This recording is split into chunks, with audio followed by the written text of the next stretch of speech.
Hi friends, உங்களுக்கு கண்ணுக்கு கீழே அதிகமாக கருவளையம் இருக்குது. அதை எப்படி சரி பண்ணுறதுன்னு தெரியல, என்ன ப்ராடக்ட் யூஸ் பண்ணுறதுன்னு தெரியல அப்படின்னு நீங்கள் யோசிச்சுட்டு இருந்தீங்கன்னா, இந்த வீடியோவை ஸ்கிப் பண்ணாமல் எண்டு வரைக்கும் பாருங்கள். கண்டிப்பாக இந்த வீடியோ உங்களுக்கு யூஸ்ஃபுல்லாக இருக்கும். எனக்குமே அதிகமாக கண்ணுக்கு கீழே கருவளையம் இருக்குங்க. எனக்கு இதுக்கு முன்னாடி தெரியல. ஏன்னா எனக்கு அன்இவன் ஸ்கின் டோனாக இருந்துச்சு. வாயை சுற்றி நெத்திலாம் கொஞ்சம் கருப்பாக இருந்தது. அங்கங்கே பேட்ச் பேட்சாக இருந்தது. நிறையா பிம்பிள்ஸ் இருந்துச்சு. அதை நான் எப்படி சரி பண்ணேன்னு சொல்கிறேன். ஆல்ரெடி நான் வீடியோ போட்டிருக்கேங்க. நியாசினமைட் சீரம் பற்றி போட்டிருக்கேன். சாலிசிலிக் ஆசிட் ஃபேஸ் வாஷ் பற்றி நான் ஆல்ரெடி வீடியோ போட்டிருக்கேங்க. பார்க்காதவங்க அந்த வீடியோவை நீங்கள் பாருங்கள். உங்களுக்கு கண்டிப்பாக யூஸ்ஃபுல்லாக இருக்கும். அப்போ எனக்கு அதெல்லாம் கொஞ்சம் சரி பண்ணி கொடுத்ததுனால இப்போ என்னோடய ஸ்கின் கொஞ்சம் ஈவனாக இருக்குது. அப்போ எனக்கு கண்ணுக்கு கீழே இருக்க கருவளையம் வந்து அப்படியே ரொம்ப அதிகமாக தெரியுதுங்க. அப்போ நான் என்ன ப்ராடக்ட் யூஸ் பண்ணலான்னு சொல்லி இப்போ முன்னெல்லாம் என்ன ப்ராடக்ட்னாலும் வாங்கிடுவேன். இப்போ அப்படிலாம் இல்லை. நிறைய ப்ராடக்ட் சர்ச் பண்ணிவிட்டு எனக்கு கரெக்டாக இது செட் ஆகும் அப்படிங்கிற பட்சத்தில் தான் நான் வாங்குவேன். அப்படி வாங்கின ப்ராடக்ட்டு தாங்க இது. இது நல்லாயிருக்கு, கண்டிப்பாக நல்லாயிருக்கு. நான் ஒரு 20 டேஸ் யூஸ் பண்ணியிருக்கேன். என்னோட கருவளையம் வந்து ஒரு 25% கண்டிப்பாக க்யூர் ஆகிருக்கு. மேபி ஒரு 3 மந்த்ஸ் யூஸ் பண்ணால் கண்டிப்பாக க்யூர் ஆகும். எந்த ப்ராடக்ட்டுமே ஒரு 3 மந்த்ஸ் 4 மந்த்ஸ் யூஸ் பண்ணால் தான் நம்மளுக்கு க்யூர் ஆகுங்க. என்ன இதில் ஒரு டிஸ்அட்வான்டேஜ்னால் இதில் ஃப்ரேக்ரன்ஸ் கொஞ்சம் அதிகமாக இருக்குது. சப்போஸ் உங்களுக்கு ஃப்ரேக்ரன்ஸ் அலர்ஜியாக இருந்தால் நீங்கள் யூஸ் பண்ணாதீங்க. இதில் கொஞ்சம் ஃப்ரேக்ரன்ஸ் அதிகமாகவே இருக்குது.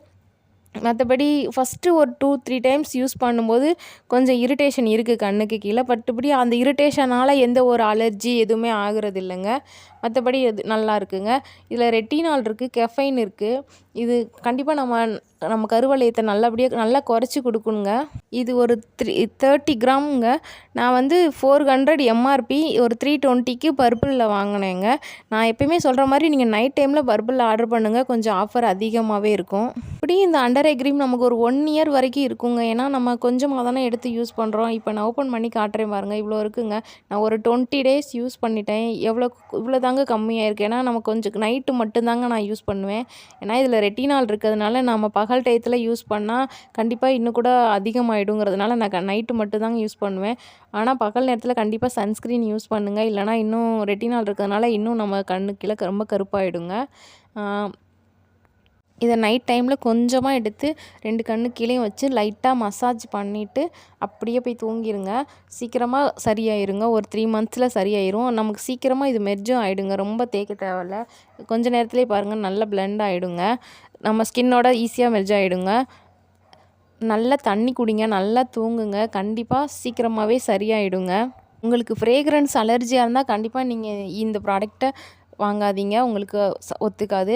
இது ரெட்டினால் இருக்கிறதுனால கண்டிப்பாக நம்ம ஸ்கின்னை ட்ரை ஆக்கும். கண்டிப்பாக மாய்ஸ்சரைசர் யூஸ் பண்ணுங்கள். Thank you friends. இந்த வீடியோ பிடிச்சிருந்தால் லைக் பண்ணுங்கள் ஃப்ரெண்ட்ஸ், ஷேர் பண்ணுங்கள் ஃப்ரெண்ட்ஸ், சப்ஸ்கிரைப் பண்ணுங்கள் ஃப்ரெண்ட்ஸ். தேங்க்யூ.